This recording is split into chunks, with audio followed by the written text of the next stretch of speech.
இப்படியாக சொல்லி இந்த ஜாதகர் பிறந்தது பார்த்தோம்னா தமிழ் வருடங்கள் 60 இருக்கு. அதுல ஒரு வருஷம் நல வருஷத்துல இந்த ஜாதகர் பிறந்ததா சொல்றாங்க. तमिल में 60 वर्ष होते हैं, उसमें एक वर्ष है नल वर्ष। नल वर्ष में आपका जन्म हुआ है। அதாவது ஆங்கிலத்துல பார்த்தோம்னா 1977 என்பதாக சொல்றாங்க. तो वो नल वर्ष को है ना इंग्लिश में 1977 बताते हैं। தமிழ் மாதத்துல தை மாசம், ஆங்கிலத்துல பார்த்தோம்னா जनवरी மாசம் சொல்றாங்க. तमिल महीने के हिसाब से आपका जन्म तई महीने में हुआ है। तई को है ना इंग्लिश में जनवरी मंथ बोलते हैं। அதாவது தமிழ்ல 4ஆம் தேதி, ஆங்கிலத்துல பார்த்தோம்னா 17ஆம் தேதி என்பதாக சொல்றாங்க.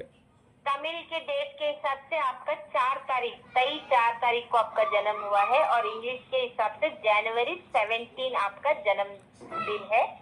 அதாவது திங்கட்கிழமையில ஜேஷ்டா ஜென்ம நட்சத்திர